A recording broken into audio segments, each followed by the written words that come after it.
days. Buckle up, it's gonna be a good one. Yeah.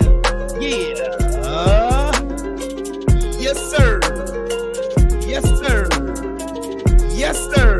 Who all we got in the building today, man? Come back, Two Bag in the building. What's happening with it? Y'all make sure y'all go subscribe and come back, Two Bag. You know what I'm saying? Mark Wonderlich in the building. What's happening with it, brother? My brother from Utah in the building. What's happening? Mike the Reaper in the building. What's happening with it, man? I play LD dope video you did earlier, bro. I made sure I caught it. Yes, sir. My brother GGG in the building. What's happening with it, my boy? Hard Nation Sports Podcast. My little brother, what's happening? And you damn right.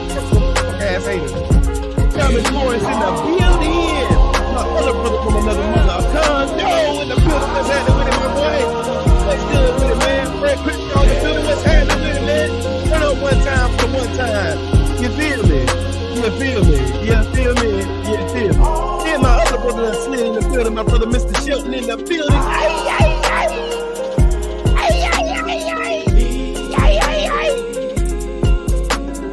Yeah, yes sir. Let's get some traveling music on this month for one time. Let's get some traveling music on this month for one time. You know what I'm saying? Get some traveling music on this thing for the one time. You know what I'm saying? Put some traveling music so I can talk some good old boxing. You know what I'm saying? Trying to talk some good old boxing. You know what I'm saying? Y'all make sure y'all go subscribe to Opera LD, man. He dropped a 5 video this morning, man. 5 video. I went and made sure I showed my support. You know what I'm saying? Anywho, let's talk some boxing. You know what I'm saying? Let's talk some boxing. Last night they had the, man, I'm gonna call it what it is, man. The bullshit ass card outside of Bam Rodriguez and Gonzalez. That's the best fight on that fucking card. Just gonna keep it a buck with you. Now let's go through the lineup of the card. We had Ammo Williams last night. Versus Conway. Ammo Williams was putting paws and feet. Cameron Hicks, what's up with it, family? Y'all make sure y'all smash the like button, man. Make sure y'all smash the like button when y'all come in here. But yeah, the first fight I seen last night was Collazo versus Pacheco. Pacheco knocked Collazo the fuck out. That shit was fucking hilarious. Beat the shit out that dude. There was somebody on the non-televised card that got knocked the fuck out too. I forgot who it was. But anyways, I'm just gonna talk about the main card, the televised card. That's pretty much what I'm talking about. Ammo Williams came in there, put paws and feet on Conway. Conway kept trying to run, and he got caught with something in the I think like the 9th, the 10th round. I think it was like the 8th or 9th round. He got caught and busted his nose wide open. That shit was funny as hell. Then we had the co-main, what should have been the co-main event. Well, it was the co-main event, but we had Gabe Rosado and Ahmadoff. Ahmadoff was DS3. What's up with it, champ? Vince Velborn, what's up with it, man? What's good with it, man?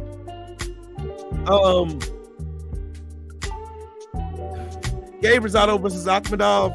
Ahmadoff beat the shit out of damn Gabe Rosado. Gabe Rosado couldn't put together no offense. I think it's really time for Gabe Rosado to hang it up. That was one of the ones on the card last night that I think need to hang it up. Need to give that shit the fuck up. Cause this ain't for you no more. But you're just gonna get your ass whooped by a younger, hungrier fighter and shit. And then let's talk about the co-main event. Bam Rodriguez versus Gonzalez. That fight right there was the fight of the night to me. That was the fight of the night for me. It really was. And you know what? Let me talk about something. The fucking judges. The judges are so stupid and biased, bro. I wouldn't have been mad if this fight would have been like 114, 113. Frank from the land, what's up with it, champ? I wouldn't have been mad if the fight was scored 114, 113. That was more of the speed of the fight that I think it was. I think it was a 114, 113 fight.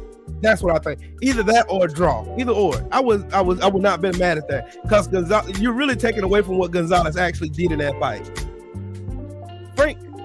Gonzalez in that fight, man, he was in there going blow for blow, round for round with Bam Rodriguez. Bam Rodriguez was landing the more effective shots.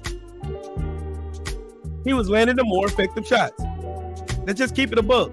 Bam Rodriguez was landing a harder and more purposeful punches. Bam was throwing some shit now. I ain't even gonna take away from Bam, but it wasn't as wide as they made it. They made that card way too wide. But then again, Gonzalez was faking getting hit with low blows though. I am gonna say that. He was faking that shit. He got hit right on the belt line.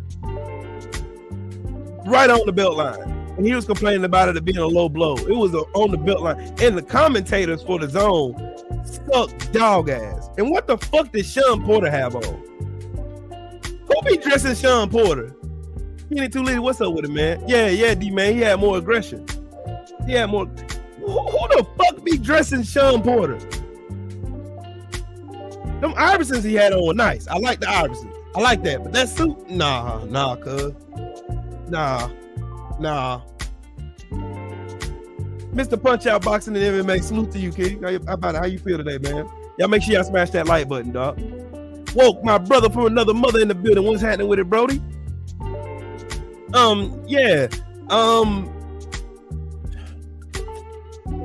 Yeah, Bam Rodriguez, he did his thing last night. I give it to him. I like Bam Rodriguez. It really, you seen him like he fought the camera heads, yeah. Man, if his wife dressed him, she need her ass whipped. I'm talking about with some braided switches. She need her ass whipped for that bullshit. Sean Porter be just tacky as hell. Reap the Watcher, what's up with it, big bro? Joe Townsend, what's up with it, man? I ain't even got to the Mayate fight yet, brother. I ain't even got to the Mayate fight last night. I ain't got to it yet. I'm about to get to it in a second, though. I want to talk about Bam Rodriguez and Gonzalez last night. That was a Mayate fight for the century. That gets two Modelos, my friend. Demetrius Bright, what's up with it, family?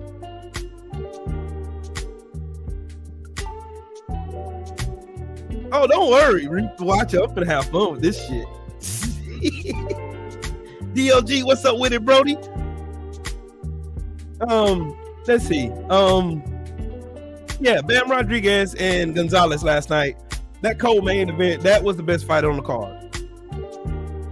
That and then Ammo Williams was second.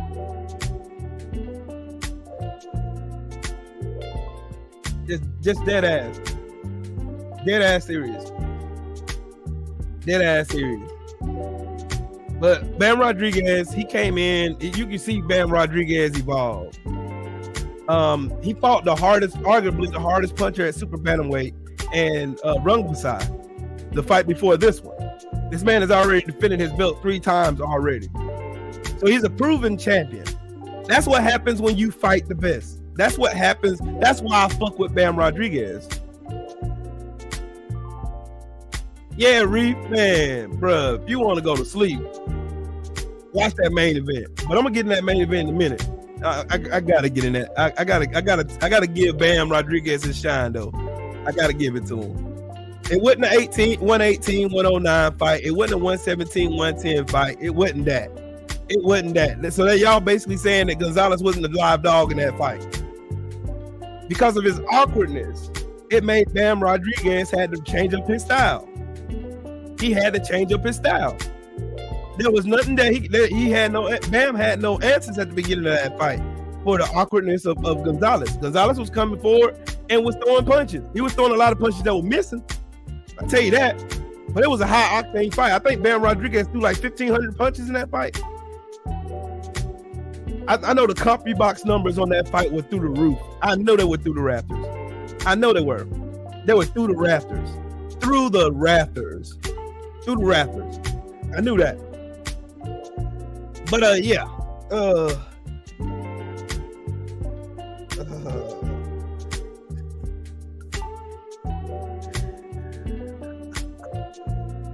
Well, y'all know what time it is. Y'all know what time it is. Time to talk about this main event.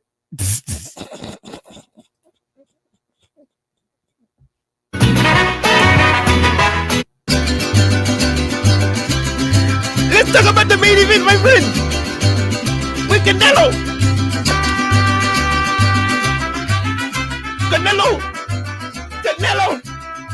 Canelo, my friend. Canelo is my hero. Ay. Canelo is my hero, my friend. Canelo did what no one done before. Canelo went in there and he went in there and he fought. Did what he did, my friend. He came there and he did what he is supposed to do, my friend. Shout out to the guys in the chat. This is Wetback Willie.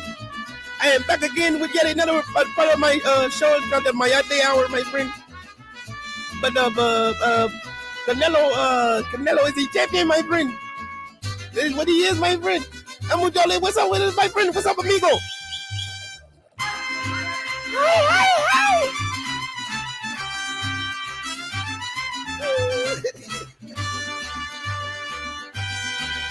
Man, let me quit playing. Let me quit fucking playing.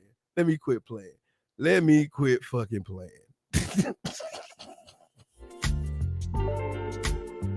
Hey. Let me quit playing. Let me quit playing. I'm gonna be for real. Okay, I'm gonna be serious. This fight was absolutely trash. This fight was garbage. You had an old, dried up, dusty ass fucking triple fee. And then you had a gassed out fucking hype job and fucking Canelo. This fight was a fucking joke.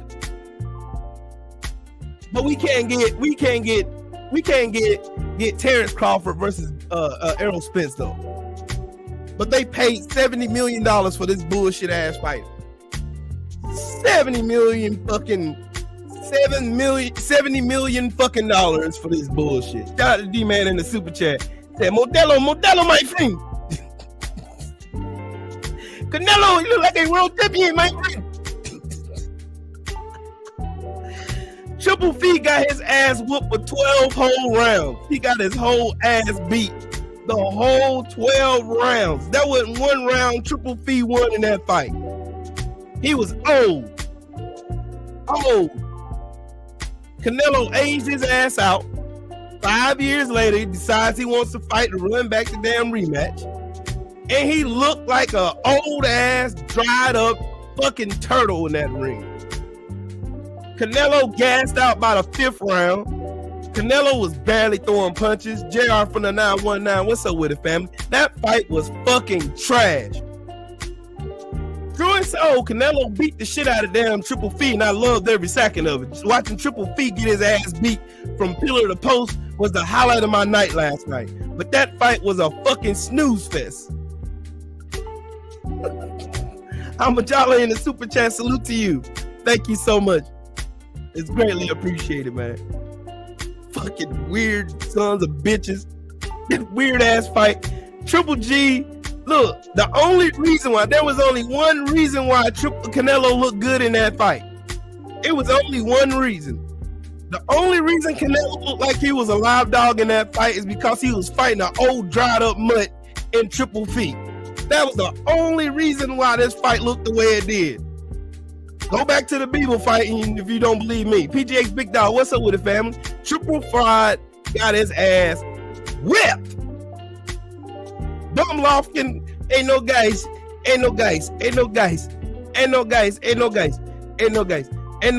Canelo champion. He champion. He pay me payday. The only reason why Canelo looked like a live dog in that fight is because he fought an old, decrepit, dried up fucking Triple Fee. Triple Fee has successfully ducked and dodged his way to superstardom in boxing along with Canelo. These two bum-ass pieces of shit right here ducked and picked their way to greatness. Chose the easiest and least results, the least avenue, the least path travel. They chose it because they want to make sure they put a face on a great white hype. Meanwhile, these black fighters can't even get a fight when we all are calling for it.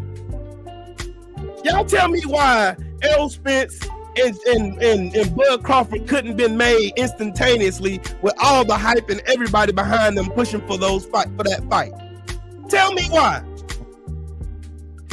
Tell me why they couldn't put up $70 million for a Errol Spence versus Bud Crawford fight. I can't even be too mad at Bud now. I really can't. And just being honest, shout out to Mr. Punch Out Boxing and MMA in the super chat. Said Canelo fought Freddy Krueger last night. That's a fact. I'm talking about the old, dusty, dried up ass, the one that already got his ass whooped by Jason and thrown into a fucking sea and shit and came back with his head on his fucking machete and shit. Yeah, that old ass, dusty, dried up ass Freddy Krueger. That's that motherfucker there. This fight was a fucking joke. This fight was a fucking joke. It was a laugh fest. Love is the word. Salute to you, Queen. This fight was a joke.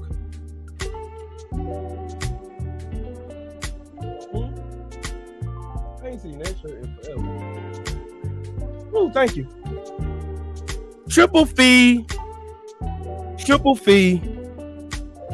and Canelo put on the most boring, overhyped, bullshit fight that I've seen in recent history. This fight was the biggest joke that you could possibly muster. Man, bruh, I don't even understand what all the hype was all about. They was trying to hype this motherfucker up to make it sound like that Triple Fee was gonna go out, Triple Fee was gonna go knock him out. Canelo talking about, I'm gonna knock him out in one round. The first round came, it was a snooze fest, and that fight was a snooze fest from then all the way out. All the way to the 12th round, that fight was a fucking snooze fest. And I'm gonna tell y'all again, I'm gonna keep saying this the whole time I'm on here. The only reason why Canelo looked the way he did was because he fought an old, aged out, fucking goofball ass, dried up, geriatric fucking Triple Fee. His hairline is even gone. I believe he spray painted his hairline on this damn picture. Triple Fee hairline was gone. That motherfucker ain't no 40 years old. That motherfucker 67. I don't give a damn what y'all say. That motherfucker 67, bro. 67.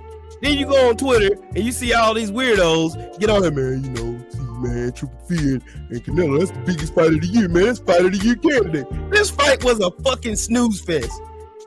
Everybody I done heard talk about this fight, everybody that was talking about the fight said the same thing. This fight was a fucking snooze fest.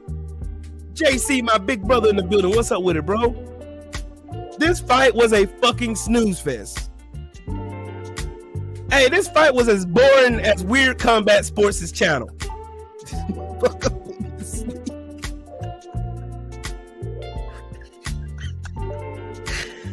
Man, this shit was fucking boring, bro. This shit is a fucking snooze fest, homie. Snooze. It wasn't nothing great about this fight at all. Triple Fee needs to retire. I'm telling y'all, these two motherfuckers on this screen is what it looks like when you cherry pick your way and they open up a path for you to look like you're great instead of actually being great. And this is why the LDBC supports who we support. Period. Yeah, Conlo, you seen that, didn't you? They wonder why the LDBC don't get behind motherfuckers like Triple Fee and Canelo. This fucking pet cheating piece of shit here and this cherry picking slob right here. They both cherry pick their way all the way to greatness. Yeah, Mahari, they'll say Devin Haney is boring because Devin Haney shows fundamentals. He can actually box and he's young, but he's black. Devin Haney is everything these motherfuckers on this screen ain't. He actually has real talent. He knows how to work the sport of boxing. He wants to challenge the best. He wants to be the best. He always answers to any challenges presented in front of him. He never ducks any smoke.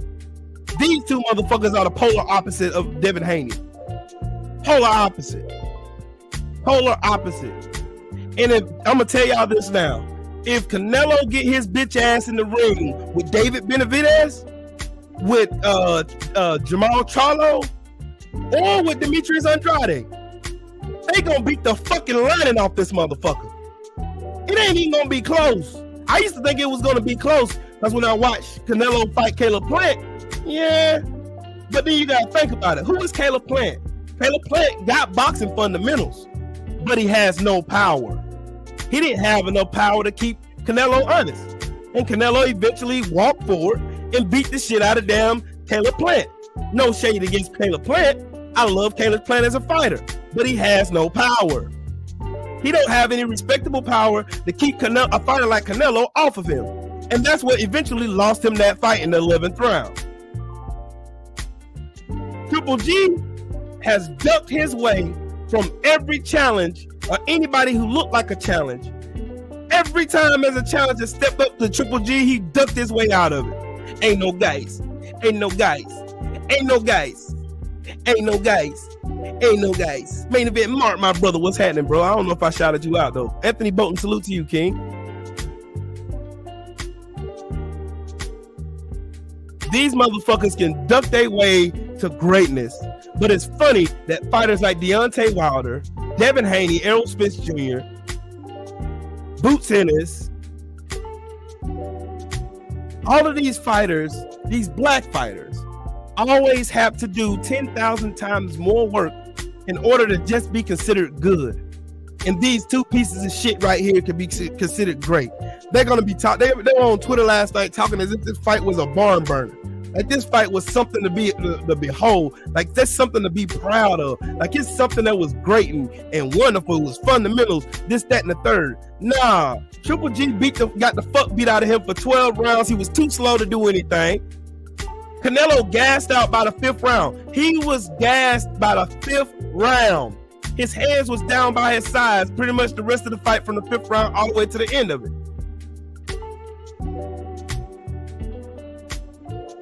Ain't no guys. Ain't no guys. Ain't no guys. Canelo great champion. I love to share the ring with him. I shake his hand. Yeah, he got payday.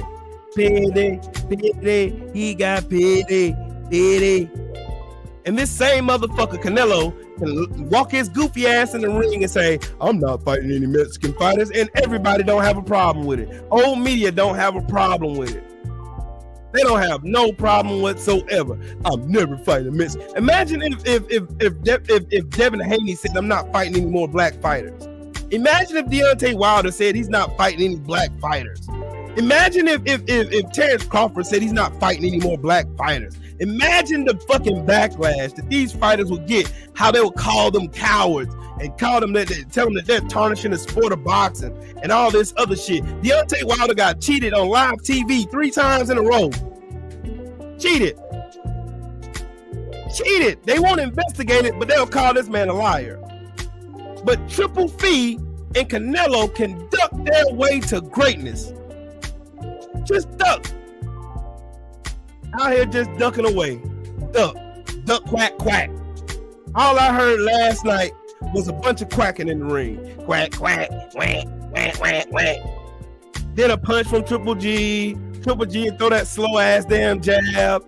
Canelo come over the top, hitting him with one twos all night. There was nothing exciting about this fight whatsoever. What's up with it, big dog Willie? There was nothing exciting about this fight whatsoever. This fight wasn't good. It wasn't even halfway entertaining at all. And the only reason why I watched it is because I love boxing. That's the only reason why I watched that shit.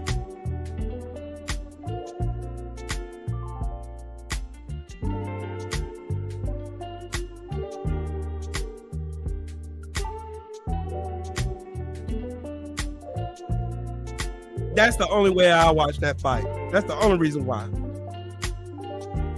Yeah, you can imagine ESPN talking about, man, this Triple G fight, man. This Triple Fee and Canelo, man. This fight was fight of the century, man. You know, they came in there and they left it all on the line and they did this and they did that. Yeah.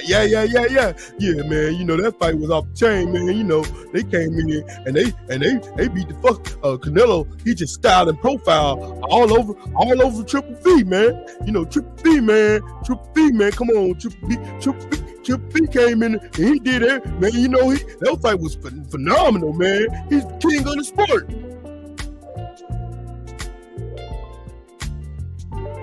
Who was refereeing that fight?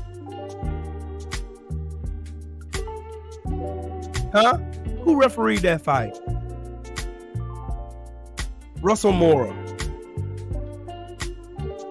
How many high-profile fights have Russell Mora refereed since he reffed that bullshit-ass fight between Deontay Wilder and Tyson Fury? It pays to be a corrupt-ass referee. It pays to be corrupt. It pays to have Tyson Fury sit his fat ass on the canvas for 14 seconds. It pays.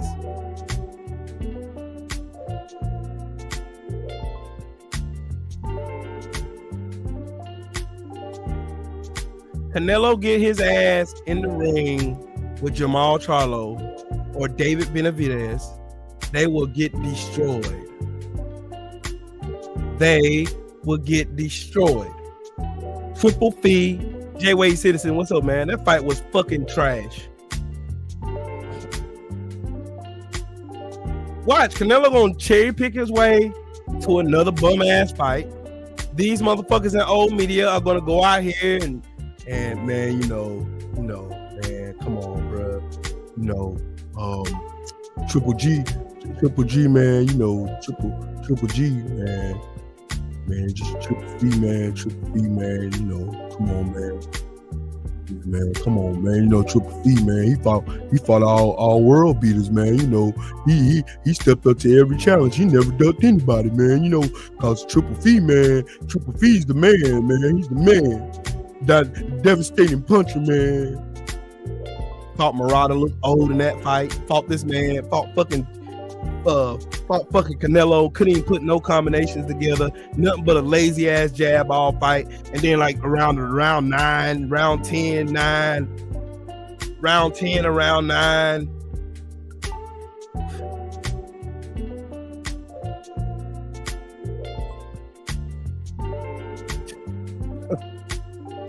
Round 10, round 9. He finally put combinations together and they were still lazy. Canelo, all he had to do, Canelo won so convincingly from round 1 to round 8. He didn't even have to do anything for the rest of the fight, and he still would have shut out fucking Triple Fee. Did y'all notice how the scorecards had it 115 to 113? Y'all name me 4 rounds in that fight that Triple Fee won. Don't worry, I'll wait. Don't worry, I'll wait.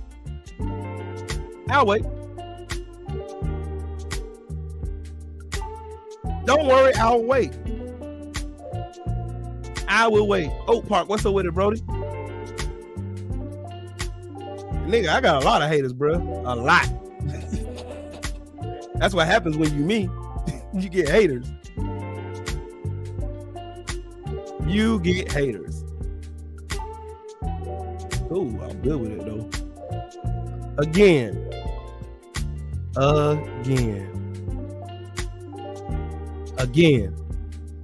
The scorecards on that fight was absolutely trash. They scored the fight 116-112, and on 2 cards 115 to 113. Disgusting. I don't like Canelo. That's obvious. Y'all should know this by now. I don't like Canelo at all because I know his fucking career has been tailor-made for him to look like he's great, but without being great. Y'all also know I'm not a fan of Triple Fee because he's been done the same way. They've been trying to have a fucking face, a pale face, be the face of boxing for generations. They've been trying to do this shit since the days of the color line. They've been trying to do this shit since the day of Black Murderers Row. They've been trying to do this shit since the days of Jack Johnson in 1906. They've been trying to do this shit since the days of Muhammad Ali. They've been trying to do this shit since the days of Sonny Liston. They've been doing this since the days of Jersey Joe Walcott. They've been doing this shit for forever. They've been doing this shit forever. They've been doing this shit forever. Fred Crenshaw, salute to you in the cash out, Brody. They've been doing this shit since the days of the colored line, bro. They've been doing this shit since the days of Black Murderers Row. They've been wanting a pale face of boxing for the longest, and they can never get one because their athleticism don't match up to the ones of black fighters. Their work rate, their desire to be great don't match up to black fighters. And it never has.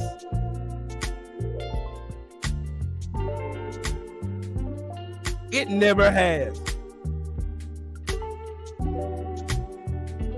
Yeah, I seen that gangster shirt Eddie had on last night, man. Sit out, Eddie. Sit your goof ass down.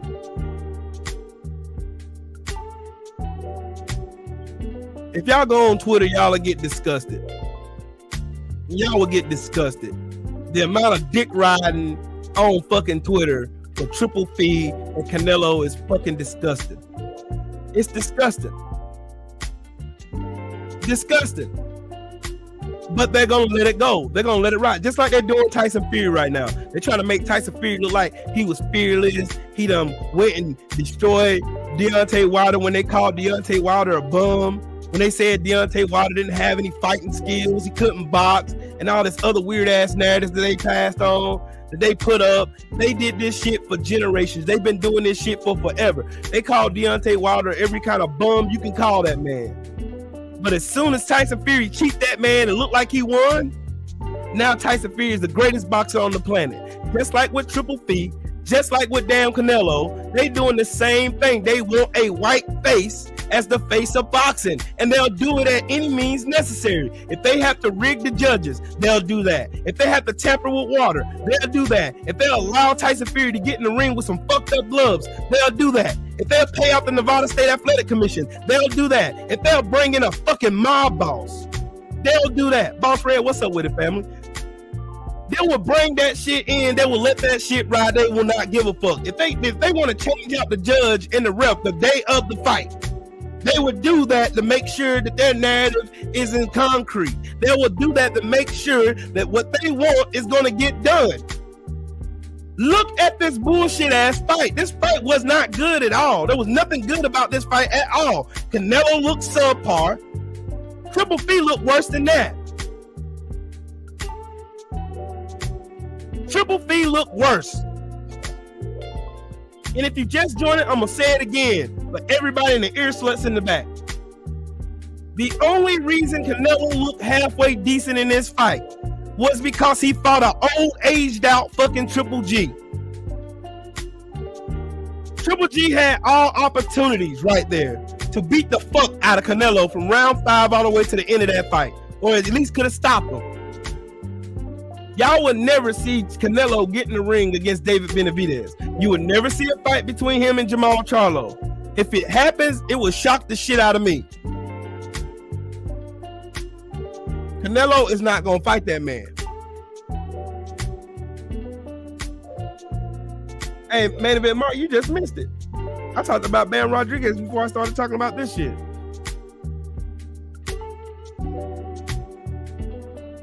Yeah, that's what I'm saying, Ray. That's what I'm saying, dude. That's what I'm saying, bro. I'm saying, like, there's so many dick riders out here. Dick riders and casuals is ruining the sport of boxing, bro. Right, Mahar. Black fighters they earn their money. They earn their money. They earn their money. They earn their money. They earn their key. They're not going to bet money on black fighters. They never have. It's on these black fighters to start betting on themselves. It's on them. Look at the bullshit that happened last night, and then tell me why, with a straight face, why we don't have Errol Spence versus Bud Crawford. Tell me why. Shadow 979, what's up with it, fam? Yep, Mahar. Yep. Canelo will put fucking weight drain. He'll weight drain his opponents. Triple Fee do it too. Weight drain, fight at catch weights. Put all kinds of stipulations in the fucking contract for them to get a payday with Canelo. They'll do everything possible to make Canelo look like he's the goods. Then when he gets in there with a halfway decent fighter like Bivol, and Bivol boxes rings around this motherfucker and make him look sloppy and slow, just like we all know is slew-footed. Because that's how Bivol beat him. Bivol didn't do anything. Bivol beat Canelo like Usyk beat AJ both times. Usyk didn't do anything spectacular or extraordinary like a Floyd Mayweather. He didn't do anything like a Pernell Whitaker. He didn't style and profile, shoulder roll his way to greatness. He didn't do anything with ultimate footwork and all this other shit. He didn't use good ring movement and ring generalship. He didn't use he just used fundamental boxing to beat fucking AJ. Usyk just used fundamental boxing to beat AJ. Tell me I'm lying.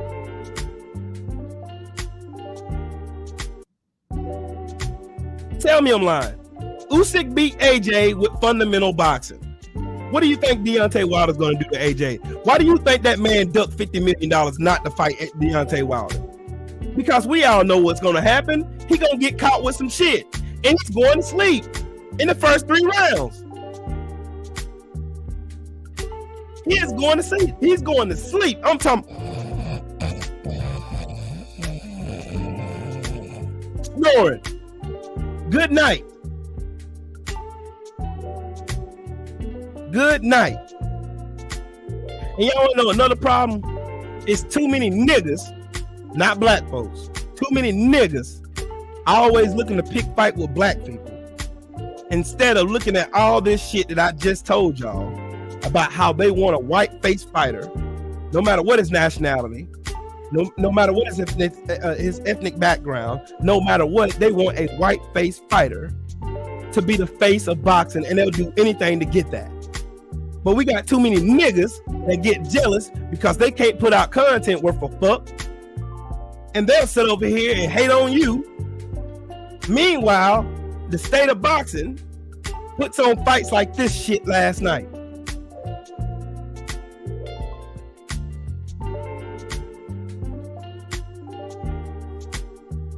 Ahmadoff, that's a 100% solid gold fact. Some of these damn fighters come from nothing. The conditions of their neighborhoods where they come from, the conditions of the communities they came from were shit. And then now you get somebody like Bob Arum or Eddie Hearn that take advantage of that. Give them a little bit of money so they can move out the hood. And then these motherfuckers get pompous. Then they get grand.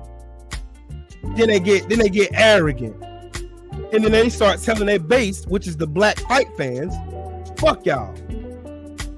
And then they think there's money in the Mexican market and the white market and everybody else but the black market. But it's the black market that's keeping these so-called arrogant assholes afloat. Hence the emergence of the LDBC and why the LDBC is the biggest media face in boxing. Hence the reason why the LDBC is the face of boxing media. Hence the reason why there's so many niggas hating on the LDBC. Because these niggas don't see the fucking play. They too consumed with greed and envy and jealousy. They're gonna keep on hating on your channel. They're gonna keep making bullshit ass videos with no views. They're gonna keep accusing you of doing shit like paying for views and subscribers and shit when they done it themselves, projection at best. They're gonna keep trying to act like they're the smartest niggas in the room when they're the dumbest motherfuckers alive. Hence weird combat sports. These motherfuckers are so stupid and so dumb and consumed with envy and jealousy that they're gonna miss the mark, and then we're gonna keep getting force-fed fights like Triple Fee and Canelo. Johnny Q, what's up with it, family? Look at this bullshit ass fight. This fight was fucking trash. This fight wasn't worth no $75 pay-per-view.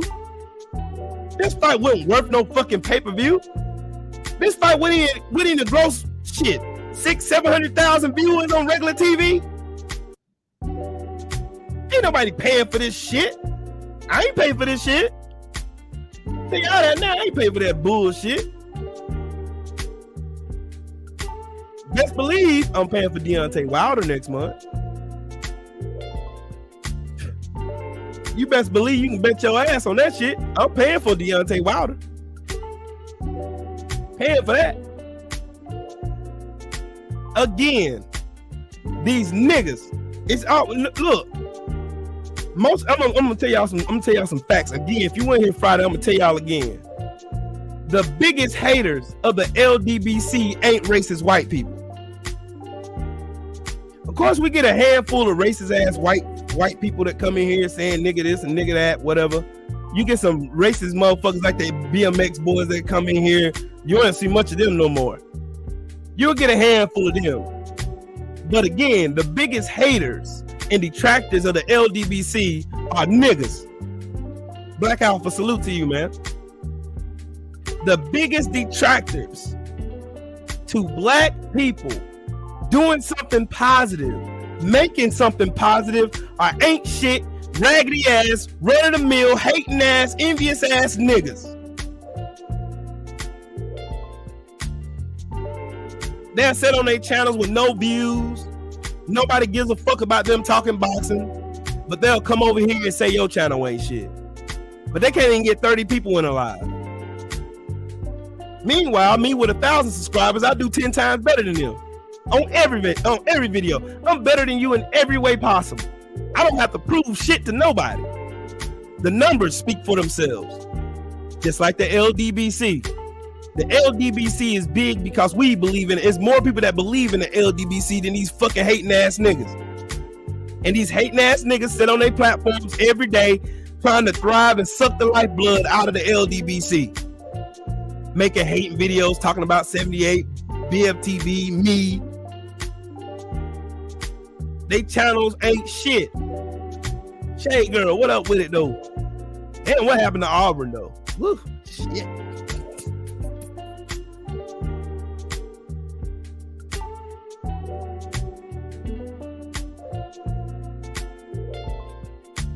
That in itself is the biggest Achilles heel to the LDBC right there. It's niggas. Hating ass, disgusting ass, sorry, run-of-the-mill, channel ain't shit ass niggas. It always has been. It ain't never changed since the inception of the LDBC. In the 7 years that the LDBC has been up, it's always been niggas trying to tear it down. I don't even know, Mahar. I don't give a fuck enough to even care. I don't even know, bro.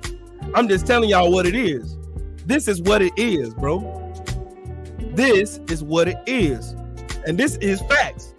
Triple G and Canelo exist solely because hating ass niggas, the same hating ass niggas that was hating on Deontay Wilder, the same hating ass niggas that hate on Errol Spence, the same hating sorry ass niggas that hate on Devin Haney, the same sorry ass run-of-the-mill hating ass niggas that hates on Boots Ennis, the same old run-of-the-mill hating ass niggas that hate on Frank Martin. All of these hating sorry ass niggas, they do the same thing. It's the same playbook every time. Go out here and lie and project on everybody else that's doing something. Hate some more, hate some more, hate some more, hate some more, hate and lie, project, hate some more, show your obvious envy, show your jealousy. That green starts to show up and your eyes light up. So you gotta bring somebody's name up to try to slander them in order for you to look good. And you still look like a sucker ass nigga. Then you get motherfuckers that come and sit around you, get in your congregation, get in your good graces, and you let your guard down and you let them in your inner sanctum. And they running back information to the hating ass, sorry ass niggas just so they can keep some shit going because they ain't got shit going in their real lives. They sorry. Sorry crab in the barrel ass niggas. That's what they always will be. That's what they'll continue to be. Period, point blank, the end of story. The biggest detriment to the LDBC as an organization is niggas. Monkey ass, swinging from the branch, hairy, musty, disgusting ass niggas.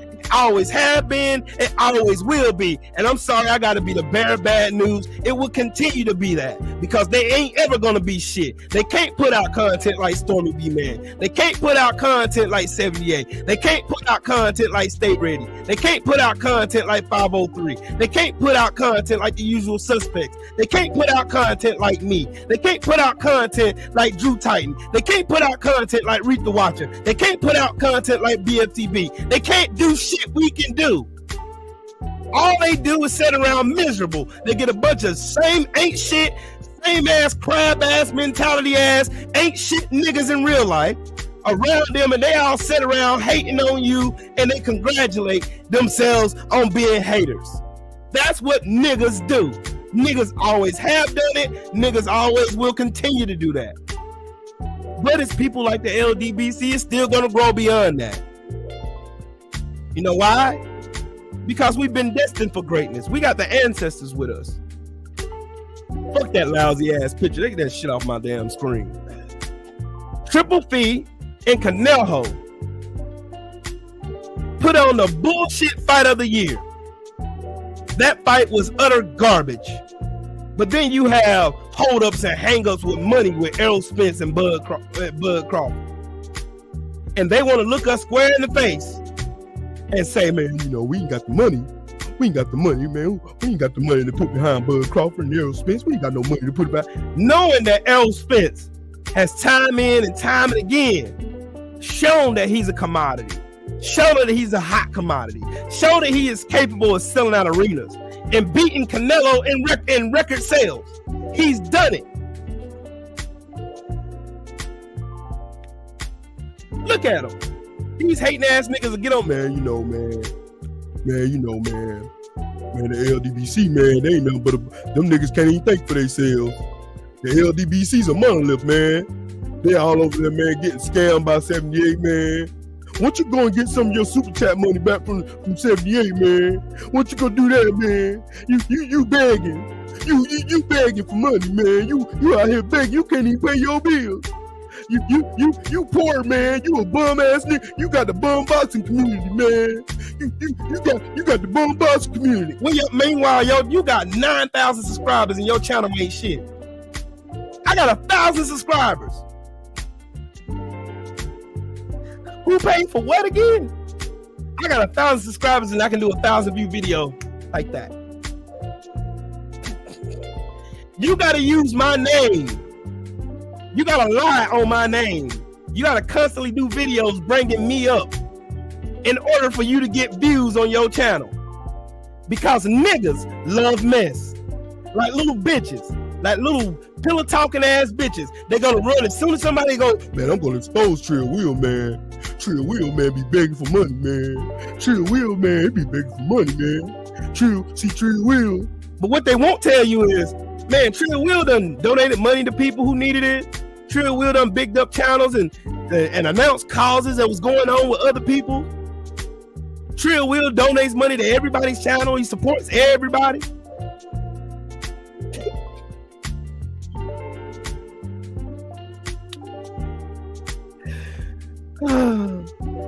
Niggas is funny to me. That's why I don't address black people. I don't address black people. You'll never hear me talk down on black people. I will never. You'll never hear me tear down black people. I would not. Proud on boxing salute, man. What I will do is shit on a fucking nigga in a minute. I would shit on a nigga in a minute. Niggas like that, niggas like him, I'm the smartest man in the room, but nobody gives a fuck about what you got to say.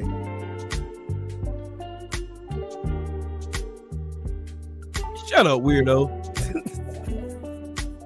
Sheldon always talking shit. Hey, somebody thought they was smart and go dox my name, man. Man, his name Nelson Williams. Nigga, I done said my name on my channel a billion times. Motherfucker. What you thought? I was gonna be scared or some shit? I'm telling y'all, ain't shit niggas do ain't shit nigga shit. And ain't shit niggas, all they do is sit around and go from platform to platform, bring they dusty ass male or female, get they dusty, disgusting, fish smelling, musty asses on panels, and laugh. Oh man, I'm gonna laugh, man. Trill Will, man. He always a victim, man. yeah, man. Yeah, fuck Trill Will, man. Fuck him. Meanwhile, you gotta use my name to get views on your channel. Just like they did with BFTB, with Blue Blood, 78, Trill. Motherfuckers are too coward to say anything to motherfuckers' faces. At all. Don't say none of this shit in nobody's face. Call the law on your ass in a minute. Cause that's what bitch niggas do. Bitch niggas do bitch nigga shit. That's why you see 1,001 bitch niggas when you type in LDBC in your search bar on YouTube and you see all these hating ass videos. 95% of those videos are what, class? Hating ass, bullshit, ain't shit ass niggas. Channels who can't do shit. Channels who can't get 1,000 views. Channels who can't get 100 people in their chat. Channels who can't even create no fucking traffic to their channel if they even got on this motherfucking strip butt naked on this bitch. That's the difference between me and them. I don't have to tear your ass down to build clout over here. I don't have to do none of that shit. Why? because my channel is built on something positive, and I actually stand on something.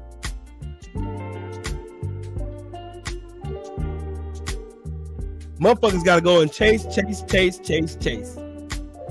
Soon after me, it's gonna be another content creator in the LDBC they're gonna go after, and they're gonna make 1,001 videos hating on them too, talking shit, running their mouth, lying on them like usual, because that's what hating niggas do. When they can't find nothing factual about you, they start telling lies. They've been doing this shit. Y'all think this shit is just coincident to me? It's just conducive to just me? Y'all think it's just me? I'm the only person subjected to doing having motherfuckers start lying on me, making videos, creating narratives, man. We gonna start a can drive. Fucking weird. You need to get rid of that dirty ass, filthy, flea infested ass couch first before you talk about me. Before you throw stones. Need to get rid of that filthy ass couch. You got 2 people in your live, and you want to go over here and talk about. You got other struggles to worry about, ugly ass nigga. You know when you 50 years old and you gotta put pictures up, you gotta put up like ain't shit ass pictures and shit,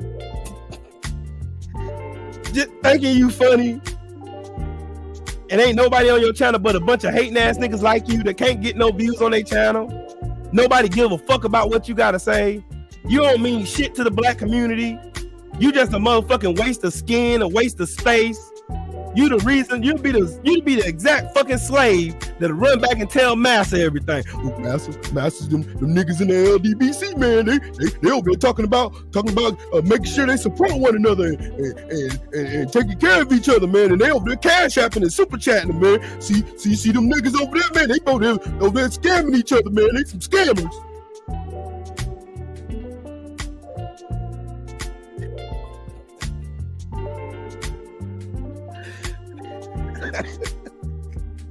This shit is fucking laughable, man. Shit is I'm telling y'all, the reason why Triple G and Canelo can get away with the bullshit they do is solely because the niggas who are conducive, detrimental, sliding they monkey ass feet, trying to hold down those ones trying to climb up out this muck that they created for us. Them sorry ass sap ass niggas will set their goofy asses on the sidelines and hate on you because you're doing something they can't do. That's why a bunch of niggas hate Deontay Wilder. That's why niggas hate on Devin Haney. That's why niggas hate on Errol Spence. They'll call Errol Spence drunk. They'll say all this weird, dumb ass, goofy shit. But these be the same homo ass niggas chasing men around, looking for a story. Making video upon video upon video upon video, obsessively looking at and lusting after the damn success of another black man. Oh, y'all don't get this work today. You over there lusting after the success. You coveting the successful tendencies of somebody black that's doing something you can't do. That's garner views. That's actually hold people in a lobby for over an hour. And their numbers don't change, they only grow. They hate that shit. They hate seeing Stormy B Man break down the fight and talk about the history of boxing. They hate seeing Scrapbook bring up fundamental boxes from back in the day that nobody would otherwise know about. They hate hearing that shit. They hate hearing BFTB systematically break down a fighter and their flaws and why they're hype jobs, why Canelo's a hype job. Why Triple G's a hype job. They hate hearing that because they ain't got the damn mental fortitude to do it themselves. So what do? They sit around in congregations and they hate. They gonna keep hating. Watch, there's gonna be another video made about me today. Probably making one right now. Because these sorry ass, sap ass niggas can't get nobody to go over their channel to listen to nothing that they got to say. I watched the same motherfucker who got on his channel and made a video lying on me do a video with 300 views on it, had 20-something people in the chat. Then seen the same motherfucker do a video talking boxing and there was only 5 people there. You tell me who needs who? I don't need your bitch ass. You need me. Big Snap Pack, my brother in the building. What's up with it? Salute, man. Who needs who? Who's begging for what? Nigga, you begging for my attention. What's the thing, bitch? You need me. I don't need you. I don't need your channel for content. I got plenty of knowledge up here that people actually want to hear. I can talk boxing and run circles around your goofy ass. You done so-called interviewed all these fighters, but you still don't know shit about boxing. You can't even have, you're not even intelligent enough to see that you ain't shit. That this ain't for you. This ain't for everybody. This ain't for you. Gosh, you going, man, my channel's better than yours. I got 9,000 subscribers. And? Nigga, I got 1,000 and do twice the work that you do. You're worthless. Your channel is worthless. You're a worthless individual. And what's even worse is you're supposed to be one of the mentors who are schooling these youngins and coming up in the world. But you can't even do that because you're so filled with jealousy and envy. You're so jealous of blue blood, it's oozing out your ears. Because you can't say, man, I'm going to buy my wife a Range Rover.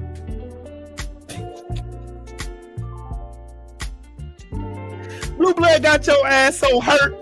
Because blue blood, you know what? The difference between you and blue blood can walk in any arena. In the United States or in the world. Grab his phone. Walk to a fighter. And say, hey, yo, what's up, man? What's good, good brother? And that fighter will receive him and do an interview like that. You were begging Derek James and Errol Spence to do a picture with you. And them niggas said you a clown. And that shit hurt your soul. Just like Eddie Brock on Spider-Man. That shit hurt your soul because you couldn't do what Blue Blood did. And Errol Spence and Derek James welcomed that man in, Blue Blood in, with open arms. Let him into that inner sanctum so he can interview them. Just like with Deontay Wilder. You drove your goofy ass all the way to Tuscaloosa to sit on the sidelines and look like a fucking thirsty ass groupie. And that shit hurt your pride. So you went on a campaign, nigga.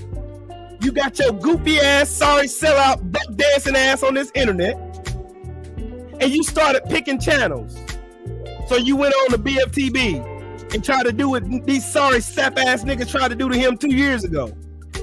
Make your little video, try to tear down that man's character. When the man on his Patreon already discussed every detail of his case. And if you ain't subscribed to BFTB's Patreon, I strongly suggest you do it and go and look at the case file. He'll show you documentation and everything. Ain't no need for that man to keep having to go over that shit. But you couldn't get no views with that shit. You and your little bum ass, bitch ass squad of niggas who ain't nothing but hoes in real life. Then decide, man, I didn't work with BFTB. BFTB only embarrassed me and made me look like the fucking loser that I am. So you come and you chose me because you know I got a voice. And you know I ain't backing down for no nigga on this internet. So you made videos. More videos, putting out lies. You see a post that I made talking about my wife's fight with COVID, my son fighting with COVID, and you thought it was funny. And then you took it upon yourself to make it an opportunity to say I was begging when you were begging for attention. And then you proceeded to make more videos and more videos. Then you brought the likes of Reggie Owens, goofy hating ass, who always been hating on my channel because he can't do what I do. Then you brought out L Foul Player. Then you even brought out Destiny Black, goofy old dumbass who used to channel hop with her whole ass. You brought all the haters that you can get on your channel. Motherfuckers who ain't never been to my channel. Big blunts and faggots. Brought his goofy ass over here. Oh, you begging people. Ain't beg nobody for shit. See, the difference between me and you is I actually have a community behind me that if something was to happen with me, they're gonna come and help me. I don't have to beg them for shit. That's the difference between me and you. You have to beg for attention. So you make up lies and you make up more videos and you do more videos and more videos tearing down your own character while in your head you think you tearing down mine. But the difference between me and you is My truth is always going to be any lie that come out your mouth. Because if you don't stand for something, you fall for anything. See, this wasn't a shot at me. This wasn't a shot at me at all. See, what your bitch ass failed to realize is this community of people is not just the people that get on the internet and talk boxing. We actually meet in real life. We actually congregate amongst each other. We actually hang out with one another. We actually talk to each other behind the scenes. We actually help one another. We actually send supporters to everybody's channel so that they can get monetized, so they can eat from this also. Your bitch ass sitting over there wanting all the money to yourself. I'm gonna put it in my pocket, man. You know, I'm gonna put it in my pocket. I'm gonna do this myself. I'm gonna do this. I'm gonna do this. I'm gonna do this. Any little small opportunity that you will take to go and hate on somebody doing something you can't do, you will take it. You tried it over and over and over and over and over and over and over and over again. You tried it. You continuously try it. You're going to continue trying it. You're going to continue trying it. This is a life lesson. Dwayne Jones, what's up with it, man? I'm just telling y'all the truth. This is SoulMan Sunday. And I want y'all to learn something. I want somebody who hear this video to learn something. You thinking that you pouring salt. Look at this motherfucker. Look at him. Sorry ass channel. Told you. These sorry ass motherfuckers, all they do is lurk in the shadows. Bring their goofy asses over to my channel. Because they have nothing of substance to talk about. They can't talk about nothing else. They can't do anything positive. You know why? Because they ain't got shit to talk about, because they ain't shit. Does it make sense now?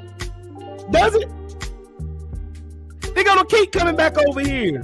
They're gonna keep coming over here. They're gonna keep coming over here trying to infiltrate my chat. They're gonna keep coming over here trying to interject themselves in because they need attention. These rusty neck, musty ass motherfuckers need attention.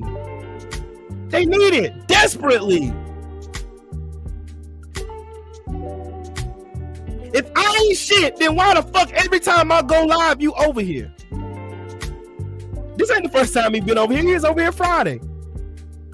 Mark, he was over here Friday. How do I know? I'd be secretly over here just going over to my chat while I have YouTube running on my other screen. And I just type random names and I see them over here. Again, boxing is in its state right now. And black fighters can't have the platforms that they need to grow themselves because of niggas like them. I'm telling y'all this. It's because they need platforms. And the LDBC is everything they can't be. Yeah, you're right, Mark. Again, but it needs to be talked about. Because that's detrimental to these fighters that we love so much. The Deontay Wilders, the Errol Spences, the Bud Crawford, the Tank Davises. All of that. Those fighters can't get those platforms. They can't ever be considered great because of niggas like that. Because there's going to be niggas over there on the other side that hate because of those men's natural born to get the gifts and abilities. Because they can't do what those guys do. They can't garner the views that these guys do. They talk about Deontay Wilder's speech all the time. They talk about Deontay Wilder's speech all the time. Oh man, I had to get a dictionary to figure out what he's saying. But the real motherfuckers understand everything that man says. They understand it. Y'all tell me why Triple Fee and Canelo was on pay-per-view last night and they put up a fucking snooze fest. And the only two fights on that card that saved that fight was Bam Rodriguez versus Gonzalez and Ammo Williams' fight. Y'all tell me why. We are still waiting for the official announcement for Errol Spence and Bud Crawford. Tell me why we can't get Tank Davis versus Devin Haney. Tell me why. These black fighters can sell. They've proven it over and over again. Tank Davis can go anywhere in this country and sell out an arena. He outsells Ryan Garcia. He outsells Lomachenko. He outsells all them niggas. Devin Haney makes more money than all them niggas. Devin Haney already has his own production company, his own boxing promo company. He has it himself. DHP makes more money than every lightweight working underneath him. But he can't get the support of the entire black community. Why is it when Deontay Wilder got cheated that it was niggas sitting on the sidelines hating on this man? It was niggas. The same niggas that Deontay Wilder stood for. The same niggas that he went to marches for. The same niggas that he donated money out of his own pocket for.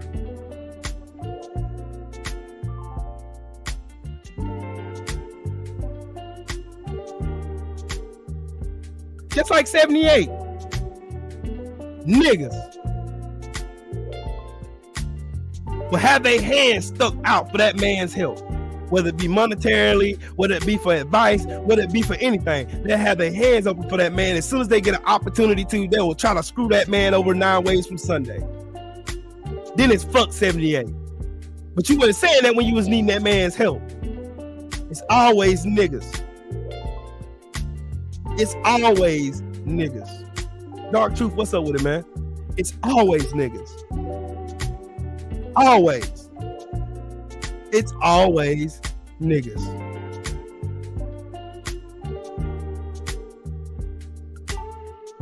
The state of boxing right now is the way it is, where Tyson Fury can have a mob boss, corrupt judges, corrupt referees, a corrupt state athletic commission, corrupt judges, corrupt the promotional bodies behind them, backing them, without a word being breathed about it.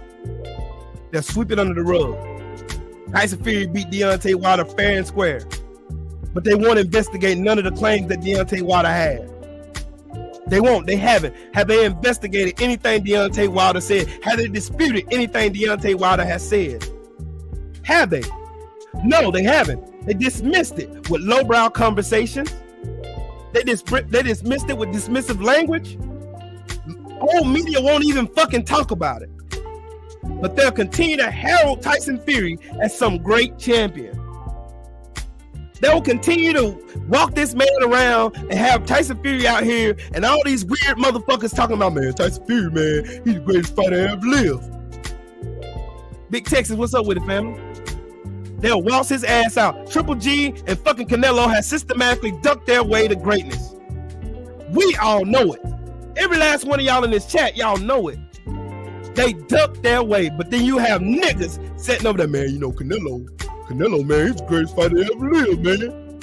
He's the greatest fighter ever lived. Oh, you mean the same Canelo who he got washed by Floyd Mayweather? One of the judges said it was a draw? When he got his complete ass whooped by Floyd Mayweather from pillar to post, got beat the fuck up by old ass Floyd Mayweather, and one of the judges said it was a draw? And you gonna tell me those people ain't trying to create and fabricate a way for Canelo to look like this great fighter when he's not? He's subpar at best. Dark Truth, salute to you in the cash out, Brody. He's subpar at best. Subpar.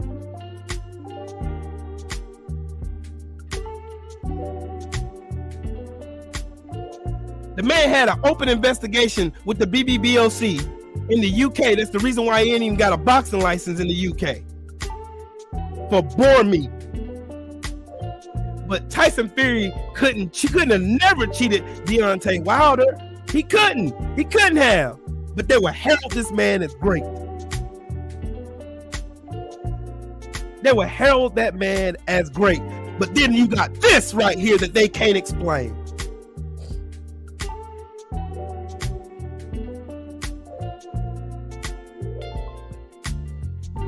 Tyson Fury, Dillian White can piss dirty as fuck, and they won't give a fuck. They won't give a fuck. They ain't gonna talk about Tyson Fury's dealings with Daniel Kinahan. They won't talk about the fact that Daniel Kinahan was paid over $4 million to consult a fight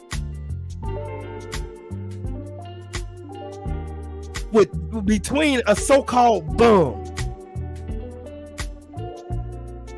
They won't talk about this, but we will. They won't talk about the fact that Bob Arum worked hand in hand with Daniel Kinahan. They won't talk about the fact that there's a $5 million bounty on Daniel Kinahan's head from the United States government. They won't talk about none of this shit. These niggas won't talk about it. Oh, they just butthurt because Tyson Fury beat their champion. Oh, they butthurt. They won't talk about none of that shit. But they'll listen to ESPN, who says bullshit like this.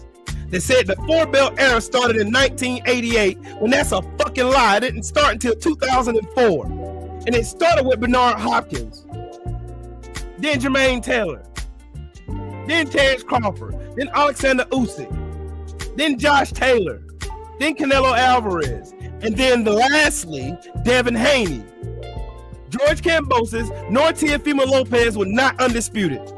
But these motherfucking dirtball ass niggas would listen to them before they listen to somebody like us who disparage these bullshit ass narratives that these old propaganda, old media websites keep cooking up. They'll listen to Mike Cappinger, they'll listen to fucking Michael Benson, they'll listen to all these weird motherfuckers and Dan Raphael, they'll listen to all these motherfuckers. Oh man, it came from Dan Raphael, it's a fact. It's a fact.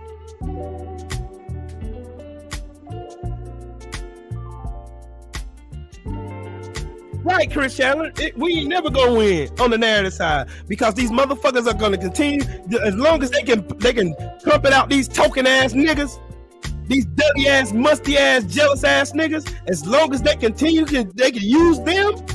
Oh, they look just like them. So we can brand them. Like that's why Dougie Fisher is comfortable saying that the black boxing market is the fucking deplorables of boxing. That's why they can say, that's why they can open up their mouths and say that black fighters don't sell. That's why they can continue to do it, because they can use token niggas to back them up. That's why I bring attention to it. Because it's detrimental to what the LDBC is doing. And the LDBC is separating ourselves from the bullshit narratives and the bullshit ass propaganda from the likes of ESPN, Mike Coppinger, from fucking Michael Benson and all these weird ass niggas. We are separating ourselves because we disband and we dispute all these bullshit narratives. When they were out here calling Teofimo Lopez undisputed, we disputed that. When fucking Paulie Malignaggi was going out saying all this racist ass shit about black people, we disputed and we voiced our opinions about that shit. And they still can't fuck with us, Mr. Shelton. You are right. They can't. So what do when they can't fuck with you? They lie on you. They'll send a token ass nigga to do it for them. These racist white people ain't gotta do shit. They can use token niggas to do it for them. And them token ass niggas, you can get them little token ass niggas some little bread crumbs, throw them a couple $100. Pat their little hand, make them feel like pat them on the head, make them feel important. And them same sorry ass niggas would get on their channel and talk shit about Deontay Wilder, talk shit about Errol Spence, talk shit about Frank Martin, talk shit about Boots Ennis, talk shit about Devin Haney, talk shit about the LDBC. That's what these motherfuckers are here for. They're not here to help us get out this mess that they created.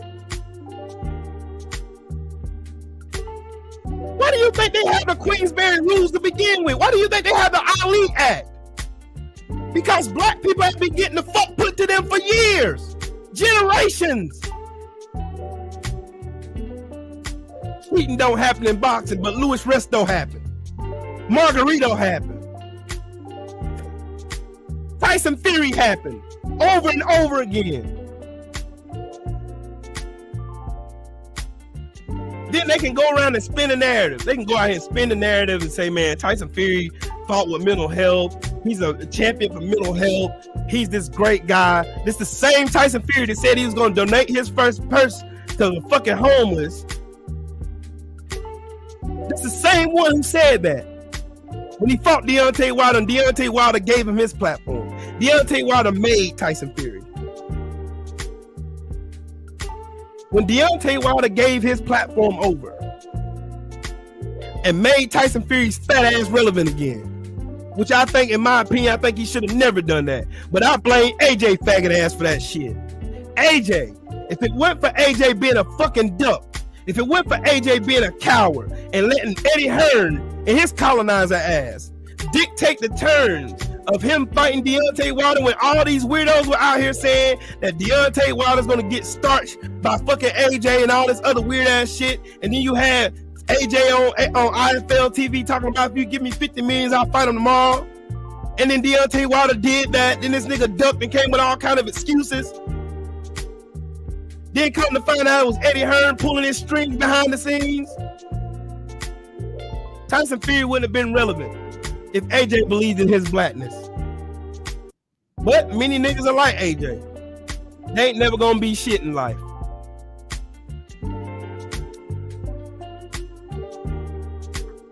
And they're gonna consistently get their hating ass in spaces and try to involve themselves in spaces that they don't belong in. They're gonna continue to come over here and talk shit.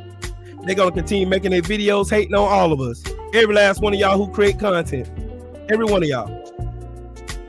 We're all gonna be a monolith. The LDBC can't think on their own.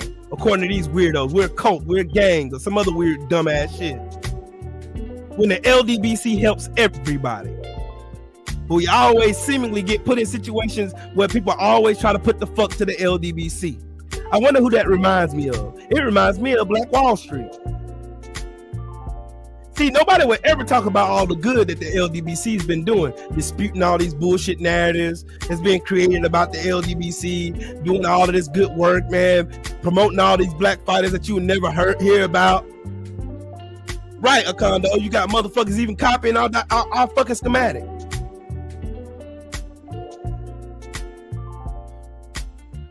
Then they have the nerve to get on their platform and say, man, I ain't trying to be like the LDBC. Them niggas ain't shit.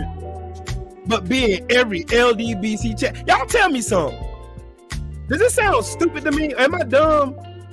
Or if you don't fuck with the LDBC, why are you always over here? If you don't fuck with the LDBC, why are you on every LDBC channel trying to get clout? If you don't fuck with the LDBC, why is it that the only videos you get views on is the one when you're trying to take a shit on the LDBC or members of it?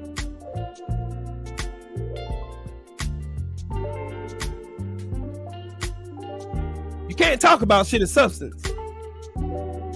Meanwhile, the LDBC, every time we fire up our cameras, every time we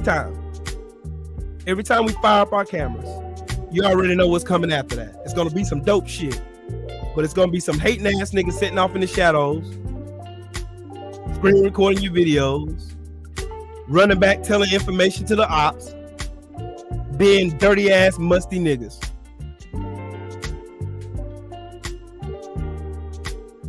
You got motherfuckers even saying they LDBC and ain't LDBC at all. Ain't even never been on the LDBC platform. But they see what it is. They see how big and how powerful this machine we call the LDBC is. They see 78 can get on the video and talk about sandwiches and garner more views than motherfuckers over here trying to have serious conversations about boxing. They hate it. They see Drew Titan disbanding bullshit damn narratives being created by old media and fucking boxing personalities who claim they know boxing when they don't know shit. Bumpy, what's up with it, man? You see them doing it. And I know some of my brothers don't be agreeing with me sometimes when I get at these motherfuckers' necks. But sometimes it's needed to be said. Because as long as we keep ignoring them, they keep getting comfortable. They're going to keep getting comfortable doing it, and they're going to keep habitually doing it. Because otherwise, they won't have no content. I am your content. You need me. Again, kiss the ring, bitch. You need me. I don't need you. Look at the narrative. Look at Triple G and Canelo. Look at that bullshit ass fight. And you tell me that fight is more exciting than Errol Spence versus Bud Crawford. Don't worry, I'll wait. We all know that fight is more exciting than Canelo and fucking Triple Fee. That fight was boring as fuck. That fight was trash. That fight was garbage. In the words of BLTB, that fight was hot garbage. Hot garbage. There was nothing impressive about that fight other than the fact that Triple G got his ass beat for 12 rounds straight. That was the only impressive thing for me. That's the only thing I thoroughly enjoyed. Seeing Triple G get exposed for the human robot that I always said he was. Ain't no guys. Ain't no guys. Ain't no guys. Seeing that head get knocked back every 5 seconds from Canelo. Hitting him with an overhand right. Catching his ass with a hook. Countering his ass to death. Ain't no guys. Ain't no guys. Ain't no guys. Ain't no guys. Big drama show. Then to hear the commentary. Sucking the meat of Canelo was disgusting. A gassed out Canelo and an old ass Triple G fight. And there was no substance in that fight. Nothing exciting about it. With nothing.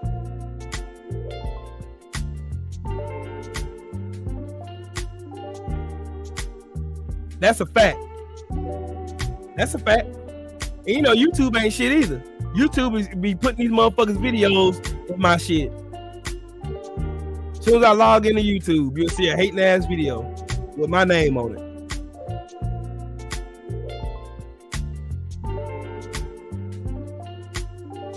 You're right. I ain't giving these motherfuckers no more views, bro. No more. I ain't helping these motherfucking channels no more. No more. No more. Cause you need me. I don't need you. And you're gonna keep watching my video just like you watching this one. While your bitch ass in the chat watching this. Cause your pussy ass ain't got no content. And you gotta talk about me in order to have something to talk about. It's the truth. And y'all know I stand on truth. I stand on facts. I ain't gotta lie about you. Canelo gonna get his ass beat the fuck up by fucking Beaver. Beaver's gonna beat the fuck out of his ass.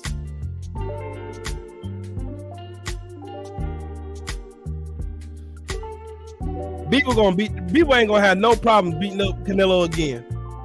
He ain't. He ain't gonna have no problems whatsoever beating Canelo again. He's not. Just like Andrade will not have any problems beating Canelo. Just like David Benavidez won't have no problems beating fucking Canelo. All Benavidez is gonna do is walk his ass down and beat his ass and pillow his ass with fucking punches. That's all you gonna see. You fight Jamal Charlo. Jamal Charlo's gonna beat his ass with that jab and uppercut the fuck out of his ass when he try to come inside. He gonna beat the fuck. He gonna be holding all night. That's all you're gonna see from a Canelo versus fucking Jamal Charlo. You're gonna see a lot of holding from Canelo, trying to tell him to come on. He gonna get his ass beat from pillar to post. I don't even know why we keep having to have conversations about Canelo being the fucking duck artist that he is. The fucking cherry picker that he is. That's what he is. A fucking cherry picker. A glorified cherry picker. Just like Triple G. A glorified fucking cherry picker. That's what they good at. But as long as they got old media right behind them, they're going to continuously get away with it. Triple G needs to retire.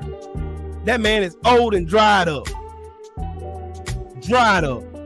That fight last night was an old ass fucking man fight. It was an old ass exhibition match. It looked like the Roy Jones versus Mike Tyson fight to me. That's all it was. Canelo popping shots for the first couple rounds, then he gas out, and then Triple G just looking old the whole fight. That's all that fight was last night. So if you didn't watch it, that's all you missed. Triple G look old. The man looked old and decrepit. And they just want to talk about Louis King Kong Ortiz. Louis King Kong Ortiz looked better than damn Triple Fee last night. Yep, Canelo gonna be fighting guys like 40-something years old and shit, way past their prime. Then these dick riders gonna be on the internet saying how great Canelo is and how Canelo do all this great and wonderful shit, and meanwhile the LDBC gonna be saying bullshit. That fight gonna be boring. I don't know why y'all spending y'all hard-earned money on that bullshit. Meanwhile, we got Deontay Wilder. We got, matter of fact, we got Shakur Stevenson next weekend fighting Roberson Conceição. That's gonna be a great fight.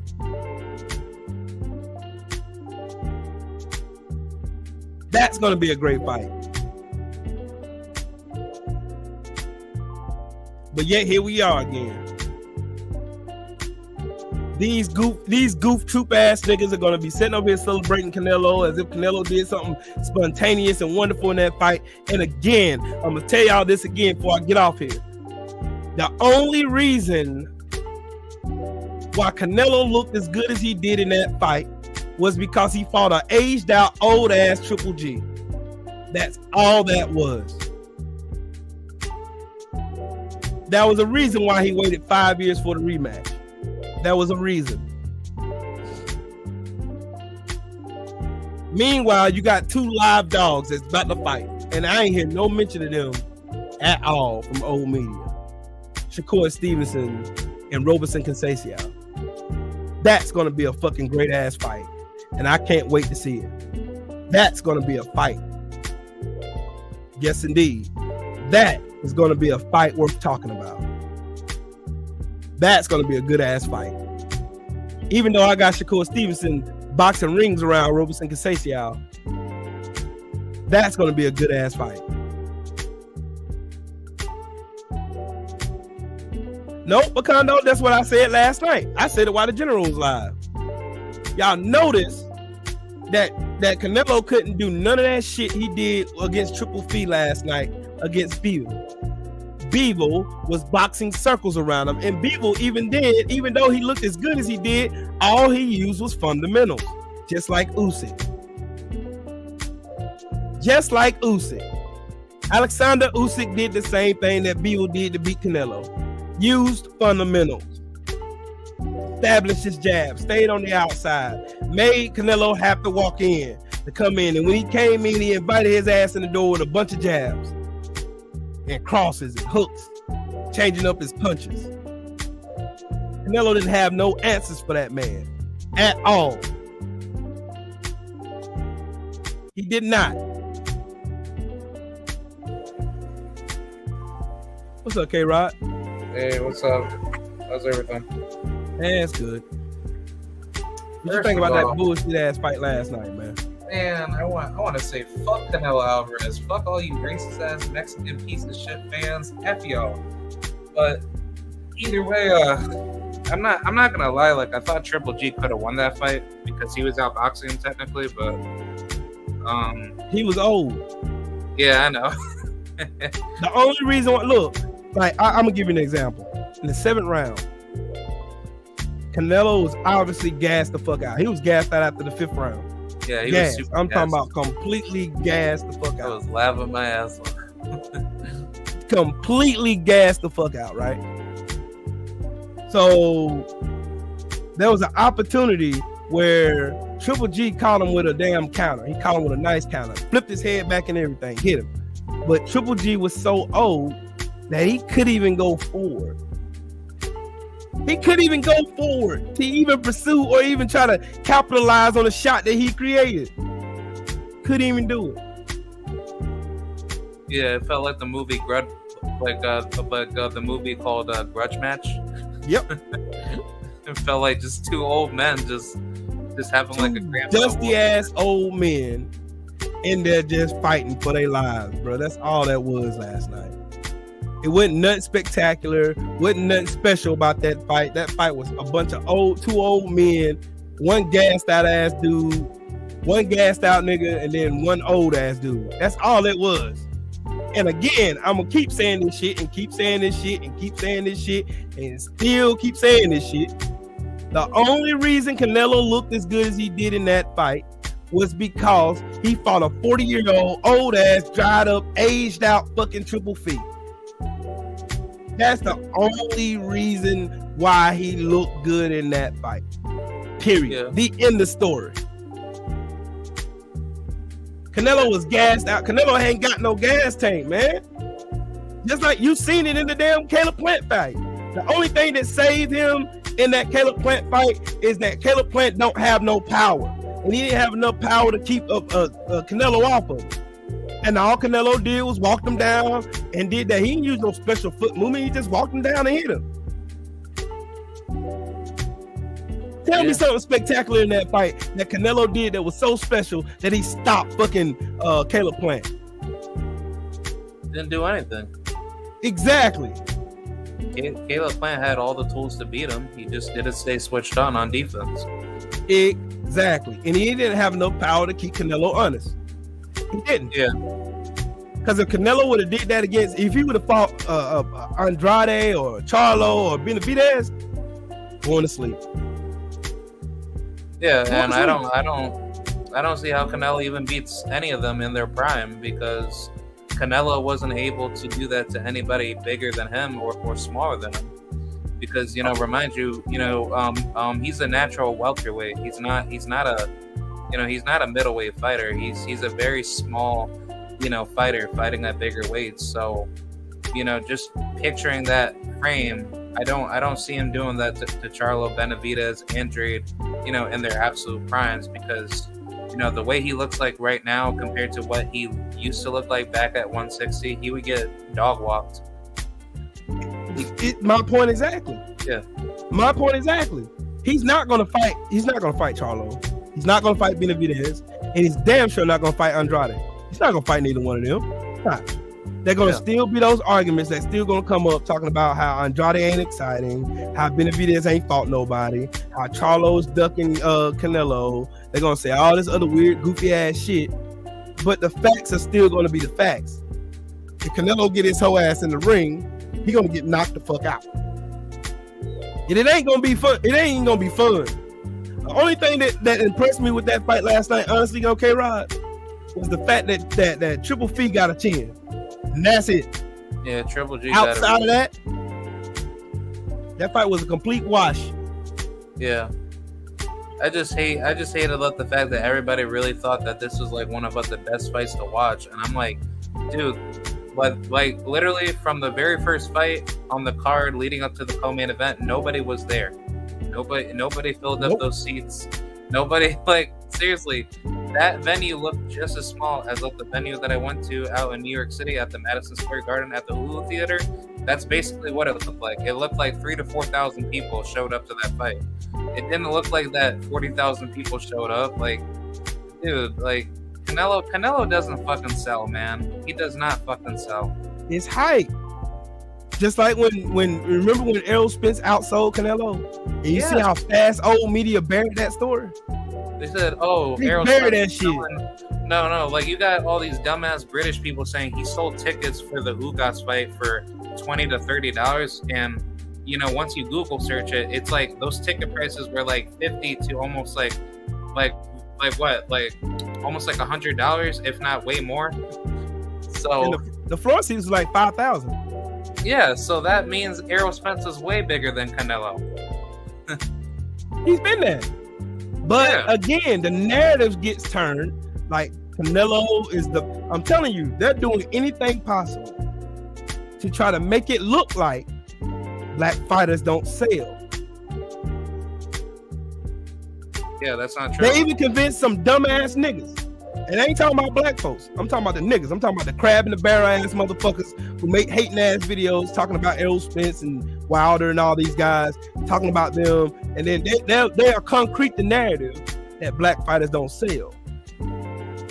But Tank Davis can go his ass down to Atlanta and sell out the fucking arena, the State Farm Arena, and have 16,000 black people in one roof watching him screaming like, and it's deafening in there. Yeah, they say like Americans don't support their fighters. Yeah. I was there. Yeah, I've seen it with my own two eyes. I was there when Tank Davis sold out the State Farm Arena. I was there. I went to the Shakur Stevenson fight. There wasn't even half the people that was at the Tank Davis fight there. And I'm just gonna keep it. Oh, really? Yeah, it wasn't. Oh, so Shakur, he doesn't sell. No. Wow. Tank Davis sells. Tank Davis fucking sells. Whether you like him or you don't, Tank Davis fucking sells, bro. Man, I feel bad for Shakur, man. He just got to see. Shakur Stevenson just got to gather his market. That's it. That's the reason why it's important that LDBC consistently talk about him, because you have to keep people behind him. That's what make Tank Davis. That gives him the ability to go to any. That's why he can go to LA and sell out the arena. He can go to Atlanta and sell out the arena. That's why he can go to Baltimore and sell out the arena, because he got somebody behind him that's constantly talking about it. Yeah. That's the reason. Do you remember about 5-6 years ago, like nobody really heard of Deontay Wilder? Then the LDBC got behind him, and all the videos that the LDBC was putting out, Wilder this, Wilder that. Yeah. More people started getting into it. See, word of mouth is the greatest form of communication and marketing. Yeah. It's all the digital shit. Fuck all the digital marketing, promos and shit like that. Word of mouth is gonna get you out here faster than anything on this planet. And as long as we kept talking about Wilder, we blew Wilder up, just like with Claressa Shields. Nobody knew who Claressa Shields was. She got on Trill Boxing. I'll never forget it. Got on Trill Boxing. Blew up. Errol Spence. Bud Crawford. That fight got made on Trill Boxing Talk. I was there and seen it. Top Rank does not sell they black fighters. I'll give you an example. Bud Crawford, a WBO champion, was sitting in a congregation during a Lomachenko fight. You know who they talked about the whole fight? Lomachenko and Tyson Fury. They mentioned, they panned the camera over to Bud and mentioned him for like 5 seconds, and that was all they talked about, was Lomachenko and Tyson Fury. When have you ever seen an active promotion for black fighters on ESPN? Never. When have you ever seen active promotion for black fighters on the Zone? Never. But where do you consistently hear talks about black fighters? Right here. Right here. That's why I would consistently say that LDBC is the face of boxing media. They have to come here to get their information. And then they build stories, spinning narratives about what we talk about. That's what they consistently have to do. They're going to consistently have to keep doing it. That's why Dougie Fleischer was going to refer to us, the LDBC, as the degenerates of the boxing communities of black fight fans. That the black fight fans really don't support their fighters and shit like that. They'll consistently say that shit because they can get away with it. Because old media are going to consistently support fighters like Canelo, Triple Fee, fucking Lomachenko. Lomachenko he can lose another 2-3 times, and he's still going to be on the pound for pound list. And they'll look over Jermell Charlo. They'll look over Devin Haney, who's both of these fighters are undisputed champions. And you can't tell me a twice beaten Lomachenko is a better fighter than both those men. You can't.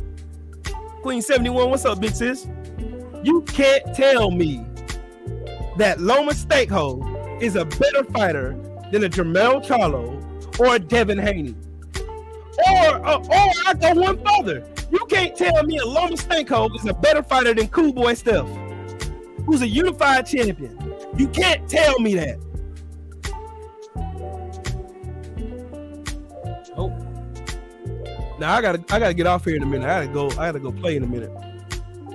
Yeah, I gotta go play in a minute. I gotta get off here in about another 5-10 minutes. Gotcha. I wish I could stay on here for a couple more hours, Queen. I gotta go play. That's why I'm still dressed up. I gotta go play. But I'm telling y'all, the only reason anybody was talking about this fucking raggedy ass fight this weekend was because old media is consistently trying to put a white face fighter as the face of boxing when it's clearly a black one. You remember the fucking backlash when Devin Haney said ain't no white boy gonna kick my ass? Yeah. Remember how they made him apologize and shit when he was telling the truth? Yeah, Devin Haney should have, he should have standed on a square off of that, because that's the only thing that made me mad about it, K-Rod. That's the only thing that pissed me off about that shit. I think the reason why he did that was because he didn't want to go through the racial backlash that him and his father would have gotten, and they still get it. Some They people still get it. They still consider Lomachenko a better fighter than Devin Haney when Lomachenko. How is Lomachenko a better fighter than Devin Haney when Lomachenko ducked this man 3-4 times already? Ducked it. Yeah, Devin should have been more aggressive, disrespecting Loma, because I don't like the fact that he was giving Lomachenko all this credit and all this respect, knowing that this man basically screwed over your career and you were his mandatory, and you should have got your first world title shot against Luke Campbell, and then he basically took that shit like away from you after he unified 130 and they tried to freeze him out. They tried to freeze Devin Haney out. Teofimo Lopez opened his big old mouth with his shark teeth and he told it. They tried to freeze that man out. They didn't want to. You see how fast they stripped him when he injured his shoulder? Yeah, Teofimo was never supposed to become he was never supposed to be like a world champion. He got set up to beat Richard Comey after Richard Comey won the IBF title. So, from that timeline, it's either Teofimo had to wait for Lomachenko to go ahead and do his thing, or just go after Richard Comey, which is like a very easy way to get done. Right. But I got a question for you, and it goes back to what I was saying about what Deontay Wilder said: the corruption in boxing, the corrupt judges, corrupt referees, state athletic commissions, and the whole nine. If there's no corruption in boxing, and the game can't be rigged to make another fighter look better than what they really look like, then explain to me why the fight cards last night was 116 to 112 and 115 to 113 on 2 cards. Explain that when this man didn't do nothing but throw a lazy ass jab for the first 8 rounds and got outboxed, outclassed by Canelo. Even though I don't like Canelo, I can't stand Canelo, but I gotta stand on truth. And the fact remains that Canelo outboxed, outclassed, and beat the fuck out of Triple G for 12 fucking rounds, even though he was gassed out by the 5th round. He still beat the shit out of damn Triple Fee. How is it possible that those scorecards look like that last night? And then they want to tell me that Deontay Wilder has erroneous claims and his claims are unfounded. You tell me that shit. And again, like I said, they control everything. Yeah, fucking evil. There's no way in the fucking world you can find 5 rounds in that fight. There's no way in the world you can find 5 rounds in that fight that Triple G won. There ain't no way. You ain't gonna find it. Triple G. He got outlanded, outpunched, outboxed, outclassed. Canelo used more ring generalship, used his boxing IQ. He used everything, every fundamental, everything to a scorecard that you could think of. He used it. And Triple G did nothing but. And you can find me 5 rounds? Shit. I got a better chance of getting struck by lightning twice in the same spot. Yeah. I got a better chance of walking in the store right now and hitting the Powerball for the jackpot. I got a better chance of that happening. Because you ain't going to find those rounds. Again, like I said, they had corrupt judges, corrupt referees. Deontay Wilder had a corrupt man in his corner. Also, they had a mob boss consulting the fight. Had all these they had to go through the ringer in order to cheat a so-called bum. See, Money, what's happening with it, man? So tell me again, is there cheating in boxing? Is there corruption in boxing? And is the LDBC needed to expose said corruption? And the answer to all those is yes. Yeah. That's why it's an emphatic yes. That's the reason why we're here. That's the reason why I'm sitting here behind this camera right now. That's the reason why you're here, K-Rod. That's the reason why you have a boxing channel. Because we have to dispute and disperse all these bullshit ass narratives. Because these motherfuckers are gonna tell you water ain't wet. And there's gonna be some dumbass niggas on the sideline that's gonna believe it. And they're gonna consistently believe it. Because that's what dummies do. But anywho, I gotta get out of here. I gotta go.